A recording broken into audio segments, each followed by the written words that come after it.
My name is Jack Levin. I was born June 4th, 1917 in Norfolk, Nebraska. At that time, my father was on the road, making a living and raising a family. My father came over here in about 1912. And he moved to Norfolk, Nebraska in about 1914. And his family, he had two sisters living in Nebraska, one in McCook, Nebraska, and one in Central City, Nebraska. He had a relative in Columbus, and he used to travel from Norfolk up to Winter, South Dakota and back as part of his earning a living. Well, let's see how we start. My dad came over here as a young man.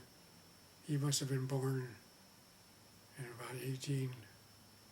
He died when he was 59, and that was 1944. So he must have been born in the 1880s, late 80s. Came over here. His two sisters were already over here, and they brought him back over too. He traveled back and forth with a brother-in-law in McCook, Nebraska, and then went up to Norfolk, and he traveled the farm, visited farmers between Norfolk and Winter, South Dakota, buying wool. These farmers would grow sheep, raise sheep, and shear the wool, and didn't have enough to ship anywhere, so they'd just pile it up and it would just rot. So he'd go around with wagons and buy the sheep and the wool and get a big enough shipment to ship east to Boston, and he made his living that way. Let's see, he stayed on the road until 1929, I think. And he opened a ladies' store in Norfolk, ladies' regular wear. He started out in the back end of another Jewish family who had a store there called the Golden Rule. It was a men's general farm clothing type store. He opened the back end of that store and the ladies' clothes. And he, from there, opened another store in Norfolk, an exclusive ladies' store called the Style Shop. And that was there for, oh my, that closed up in the 80s. So that's been there a long time. Let's see.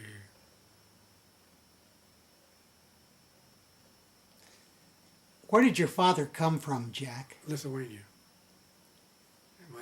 He tells a story of his father. His family ran a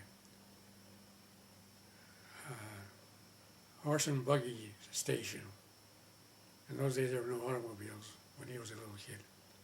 And the elite Russians would travel by stagecoach, and they'd come to these stopovers, and they'd rest the horses, and they'd eat, and they'd sleep, and they maintained these stations along the way, and his family was in charge of one of the stations.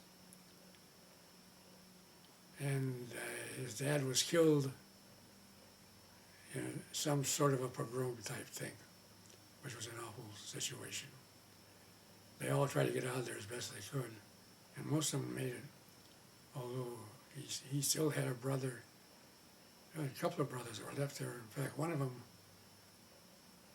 would have been my uncle. He stayed there, and it was in the Holocaust. What am I trying to say? During the Holocaust? In the camps. And when he met this uncle of mine, met his wife in the camps, and they finally got out. How they made it, I don't know. And they wound up in Israel. We visited with them one time. And so my father has some family still left there. He must have had a big family because he had a brother and two sisters here, and he brought his mother over here. His mother used to come. My grandmother lived with us in Norfolk for a while, back and forth. And her daughters were living in Central City and McCook. That was his family. And I remember my uncle, my father's brother, was in the World War I for the United States, and he came to visit us in Norfolk after the war was over, and he had souvenirs from the war, and like a steel helmet and a bayonet and all that stuff. When I was a little kid, I would remember the stuff he brought over from there. How did your father's two sisters get to this I don't know. country? I don't know how they got to Nebraska. They were both married and had families here. They brought my father over. How they got over here ahead of him, I don't know. And who brought them over, I don't know. But they were here. And the one McCook sister is buried out here at Fisher Farm Cemetery along with the rest of them. And my grandmother's buried out there. And my mother and my father are out there. And my uncle from McCook is out there. So let's see. There was a small family, small group of Jews in McCook, Nebraska in those days. My uncle was in the steel, iron and metals business and hides. He bought hides and furs from the farmers and had them salted down and was sent them in for tanning and leather. And I remember his son. I liked him very much. But I'm trying to remember now. Oh, Louis. His name was Louis. Real nice guy. And he moved to Nampa, Idaho. Why, I don't know. And died out there. So he would have been older than me anyway. So where do we go from there? Did the families living outstate Nebraska have any children? Yes. My Columbus, the McCook aunt had one son that I was talking about. My aunt in Central City had 3 kids, I think. 2 girls and a boy, I believe. I think I got that right. And I have a sister. I had a sister in Norfolk who grew up and went to the University of Chicago and became a professor or became a world-class scholar and become quite well known and very famous as a old age geriatrics professor. And she became quite famous in her own right. I have books written by her here. And I grew up and went to Northwestern. And that was 1934. And from Northwestern I came back to Norfolk and rode a bus to New York looking for a job.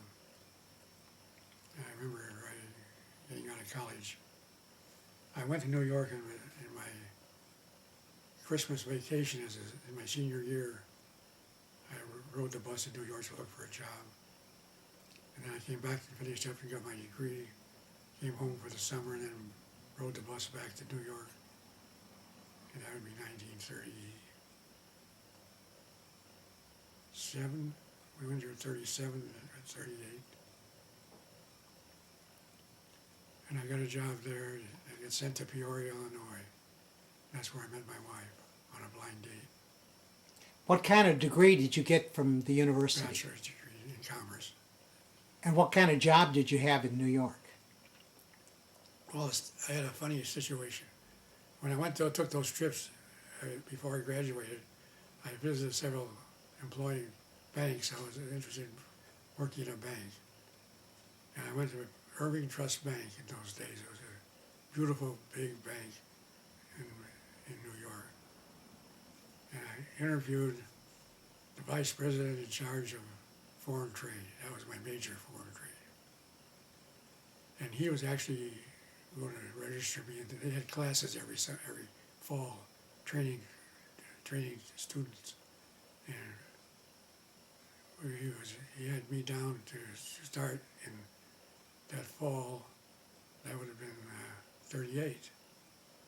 In the meantime, the war started in Europe, and Hitler invaded Czechoslovakia, and this guy was a vice president of foreign trade, had to leave and go over there and do some, protect his bank's interests.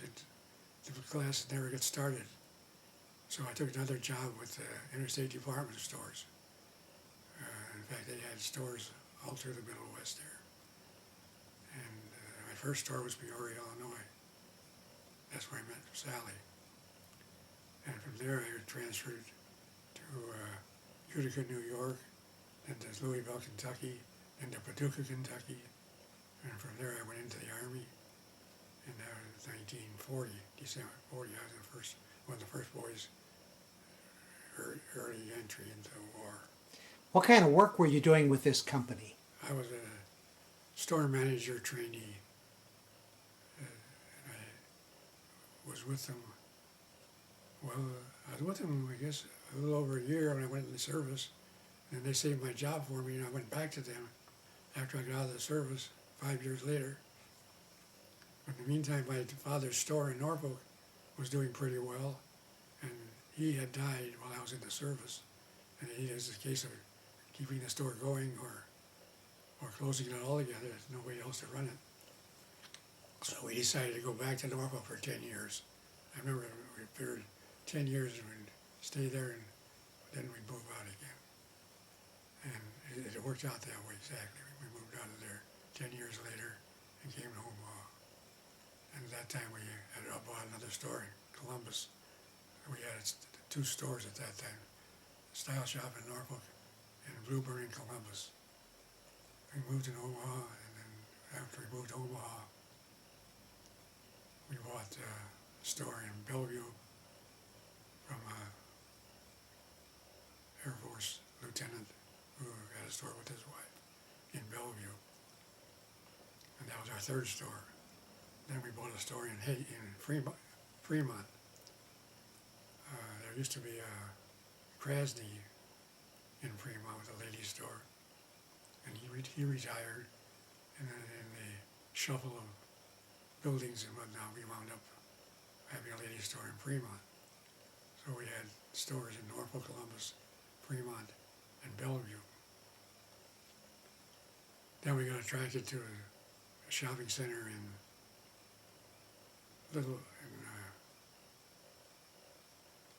St. Joe, Missouri. And we had a store in St. Joe, Missouri, which turned into having 2 stores in the same shopping center. And we had a store in Kansas City, Kansas. And we wound up, when we were all through with our stores, we had 18 different stores in 4 different states.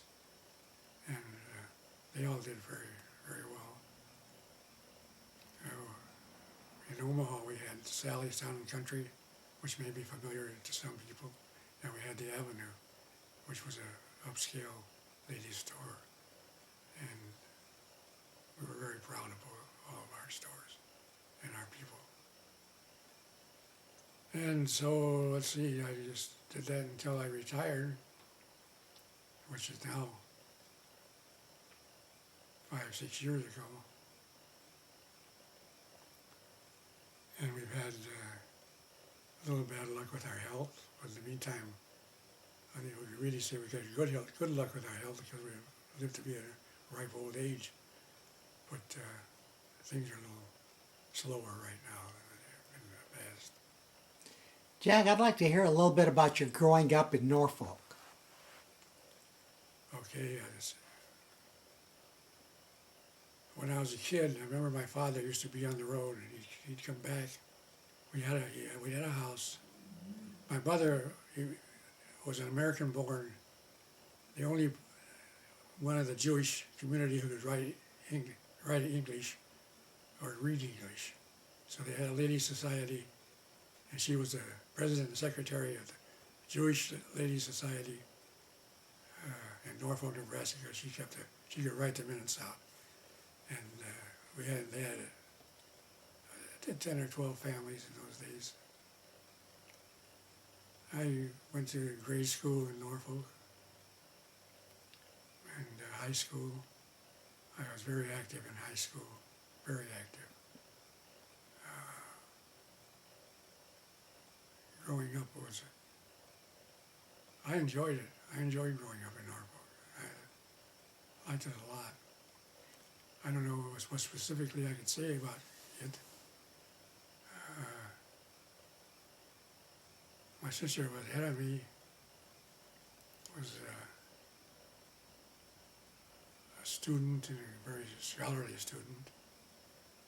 She went on ahead of me and I followed her. She went to the University of Chicago. I went to Northwestern. The only reason I didn't go to Chicago was because she was there. So I wanted to be, we were close enough to see each other. But growing up in Norfolk was easy for me. We had fun. We ran around with everybody without any prejudice, without any hard feelings. Not that there wasn't any, but not that we were exposed to.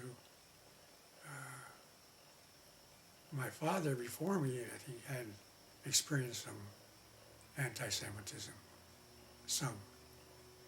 But it was pretty open as far as I'm concerned.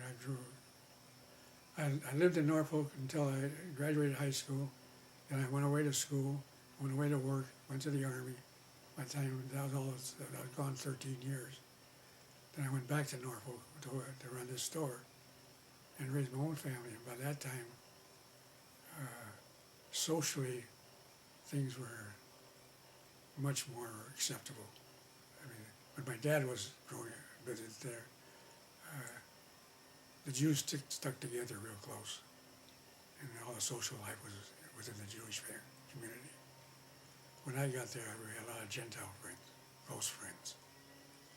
We had a Jewish community then too that we all stuck together real close, and everybody was everybody's family. We grew up as one big Jewish family. Everybody had kids, and everybody's kids were everybody's kids. We slept over. If somebody wanted to go somewhere, they had to take care of each other. We were one big Jewish family in Norfolk. You said you were active in high school. What are some of the things that you did while you were in high school? Well, I remember I debated, I acted on the stage. The one job I liked the most, I was student manager for the athletic teams. That was the whole year. I had football, basketball, and track. I was a student manager. And I could go on all the trips and see all the games and promote everything that way. I enjoyed that very much. I was the assistant student manager in my junior year, and that guy graduated. I became student manager in my senior year. But we were in forensics, and we were in, like I said, debate. Whatever was active, an activity was, we participated. Tell me some of the things that went on within the Jewish community in Norfolk. Well,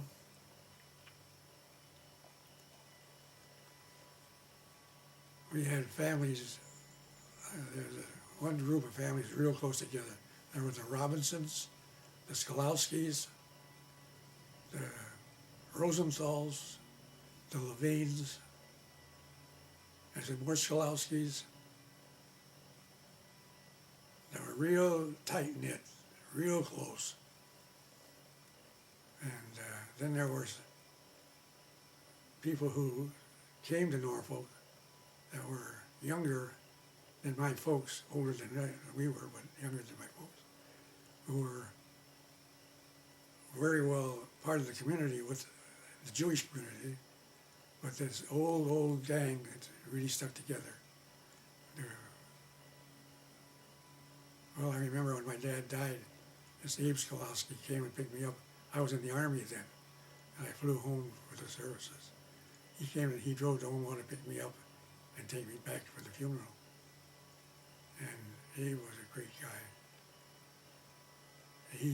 His father was there. They had a automobile parts and iron distributing place in Norfolk. The community, well, let's go back a minute. We had a family named Margolis. He was a local shoemaker. He was also the rabbi. He was the one that taught what little Hebrew we got taught as kids. He taught it to us. And he was the chazan, and he was the everything. And I remember him very well. And he had a son that drowned in his teenager, drowned in the swimming pool there. It was very tragic. And the Skolowskis had a son that got killed going to college, going to Nebraska, which is also tragic. But they were all, I don't know how else to say it, they were all very close and like one big family. You'd drive around, if you saw a car in front of one of his house, you just stopped and went in to see what was going on. You didn't wait for an invitation. Nobody invited anybody, you just would follow.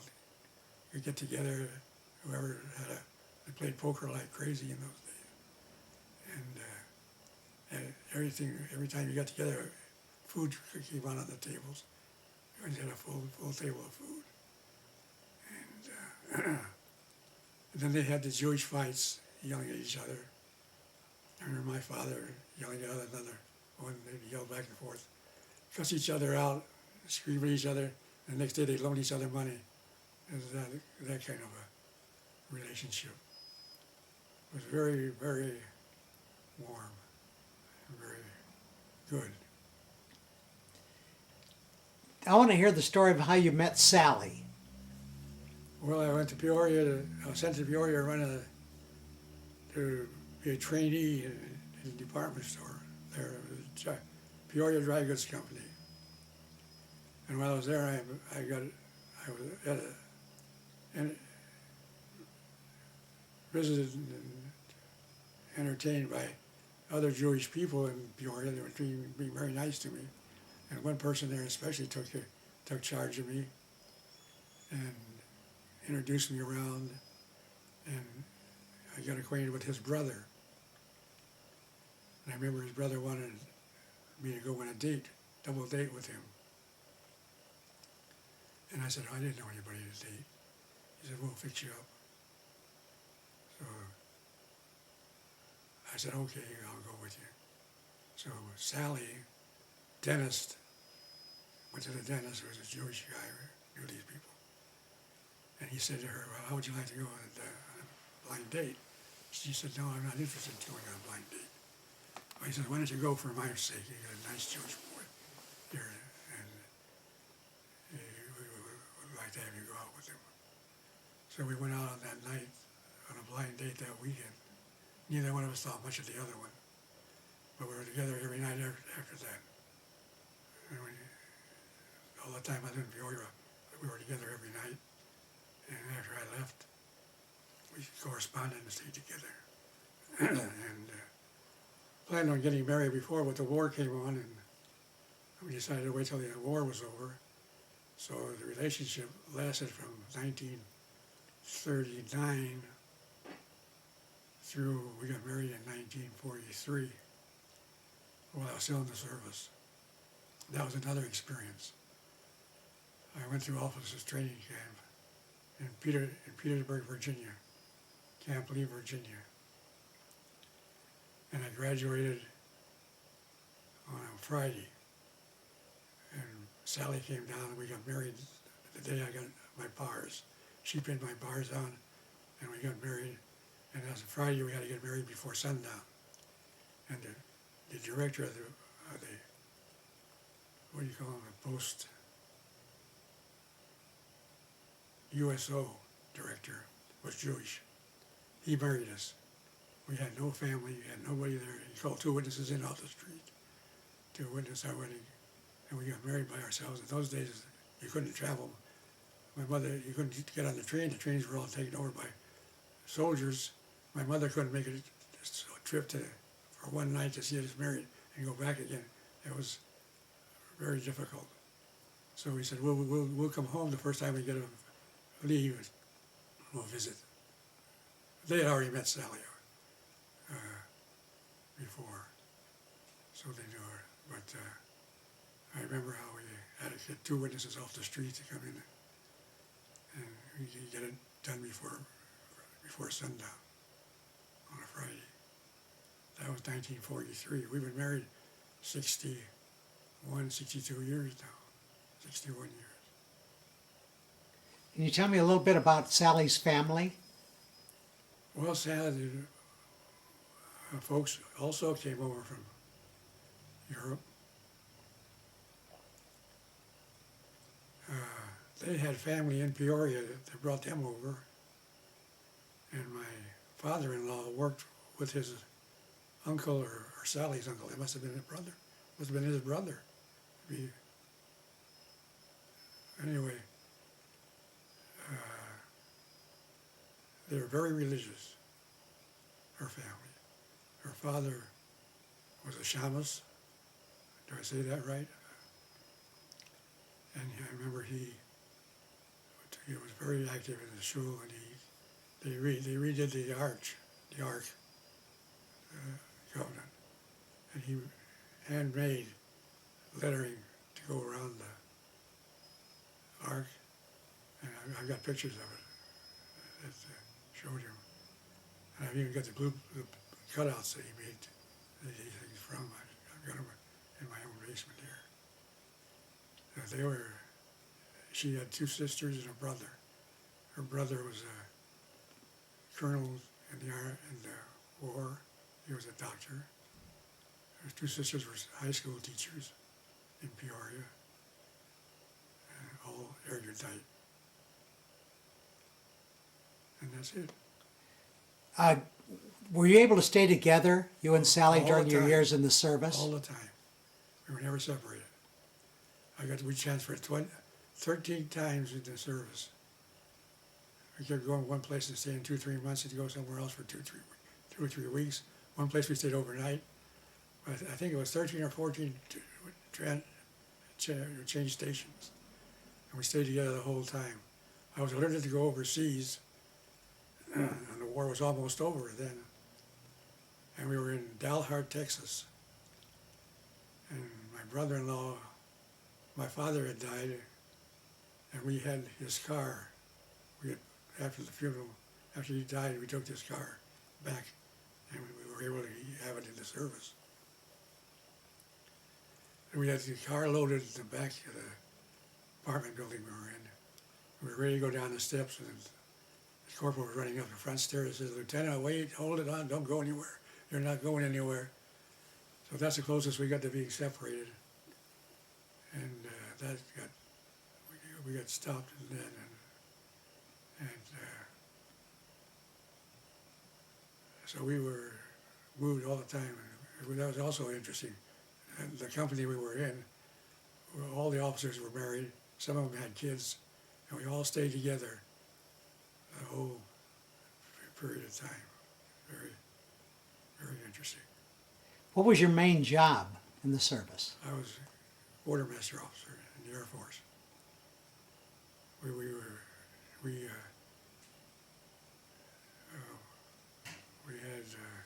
We trained soldiers for air bases, to man the air bases.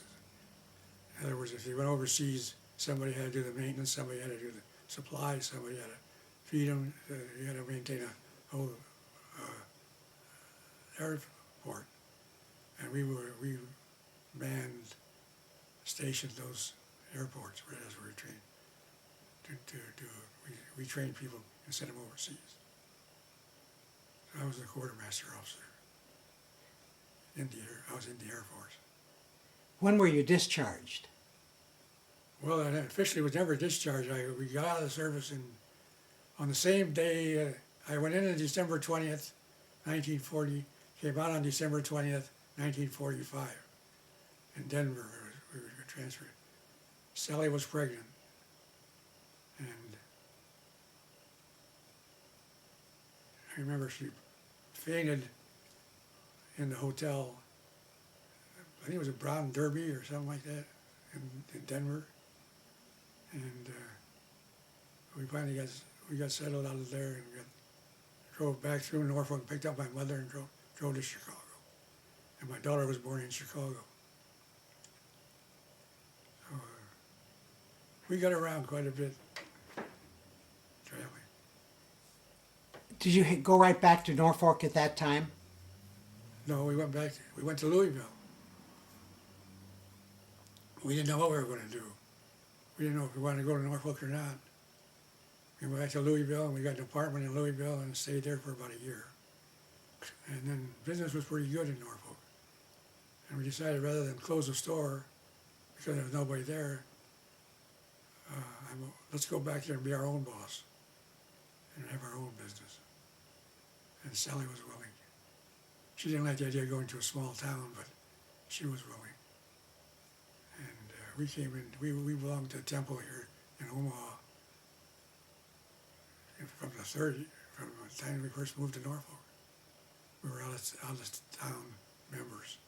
In fact, we belonged to temple when Rabbi Brooks first came to Omaha. And they were over on St. Mary's. Do you remember that? Do you know about that? He first came to Omaha.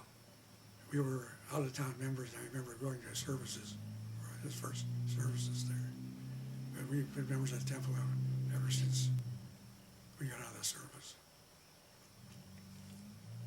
What else? What are some of your fondest memories of Norfolk, Nebraska? Well, I enjoyed my high school days. That was a fond memory of mine. We enjoyed being in business in there. We were active, very active. After we went back to Norfolk, we were in everything. We were in masonry and Eastern Star work. We did Chamber of Commerce work. We did Lions Club work. And very active in the city, in the Chamber of Commerce and business in downtown. It's a small town, so everybody knew everybody. And it was just easy living, no real pressures. The reason we moved to Omaha is because we wanted the kids to get a Jewish education. There was nothing there for them to latch on to. Were the children born in Norfolk? David was born in Norfolk. Gail was born in Chicago. I'd like to hear how your children grew up. How they grew up? Well, I suppose like anybody else, we moved to Norfolk. We moved to Omaha between semesters. That's why the first part of the year we came to Omaha, so they could start. They went to what was the school over here? See, there I am fading out on it. Over on 52nd Street by the show, by the Beth Israel, there was a school. I can't remember the name of it. Then they went to Lewis and Clark, and Gail went to, there was a school for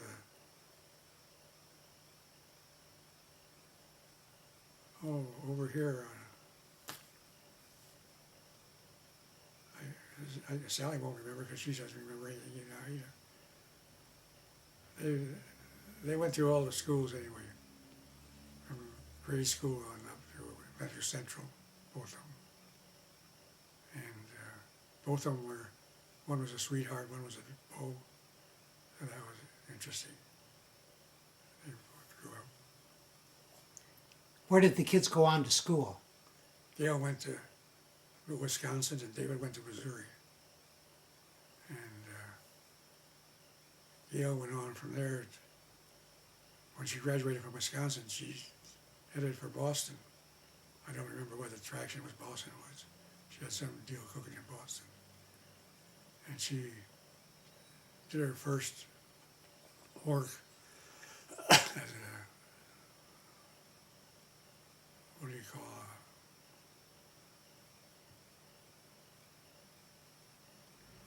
well, an understudy, but I can't think of the word I want to use.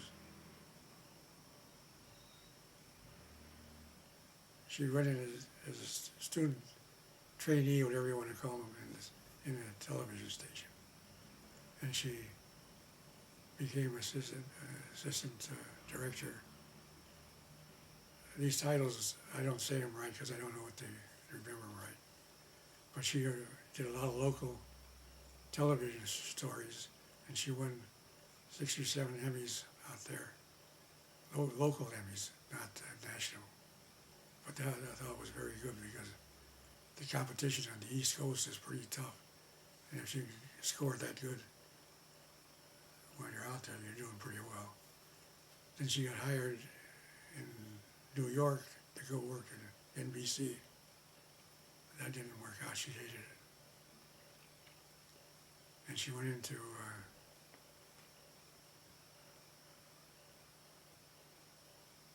what do you call it? She's a producer director, and she did several shows in New York. She got a couple Oscars in New York, a couple Emmys in New York, local Emmys. She did a show on the Brooklyn Bridge. She got an Emmy for it. She did Guys and Dolls, which was a national release on the local on the PBS channel. In fact, I've got the tape on that. That was a great show she did. And she did this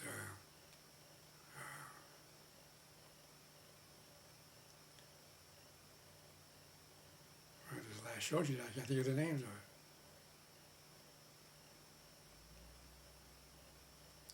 Misfits. She did a show on the Misfits.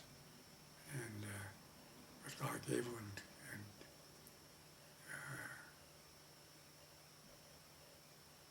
who was the gal? Well, she'll kill me for this because that was my favorite blonde. Anyway, so she's done several good shows that way, and she's working now again on something else.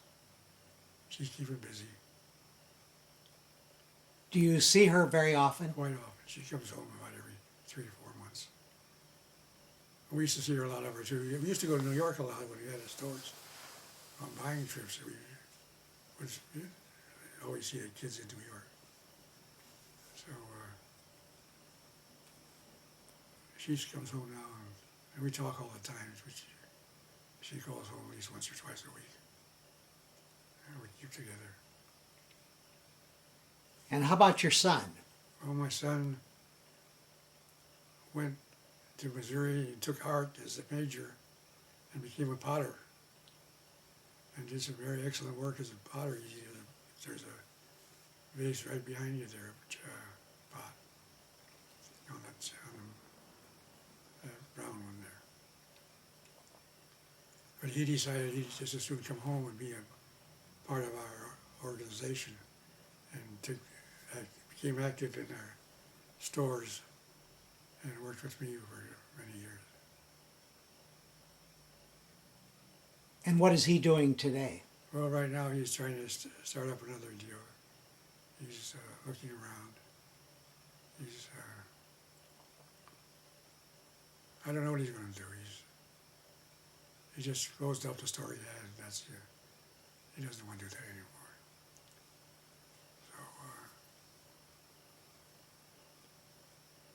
So he's still interested in fashion, ladies' clothes, and he's thinking about going into another one, doing another store. But we'll see what he wants to do. Jack, I'd like to hear a little bit about your life since you got out of the business. Oh my, it's been very uneventful since I got out of the business. Well, we belonged to Highland, and we used to go to the club for social events a lot.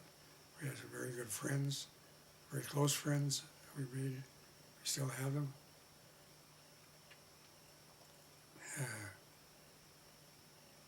I don't even know what highlights my after I got out.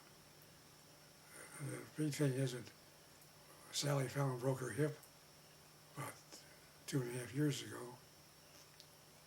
That was in '01, and she was laid up for 6 months at the Plumpkin home. Then she came home here and had a couple strokes. Then she fell a couple times more and had to go back to Plumpkin home again. And she's now recovering.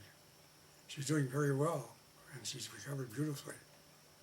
But she still needs a walker, and she still has trouble remembering things. And I don't know why she didn't come in here now. But so I've been a caretaker with her most of the time now. You go to lunches. We have a lunch group. It meets on Wednesday, and one meets on Thursday. For the boys, the men. We went to lunches every week. And just horsing around. Love the horse races. Used to go to the track a lot.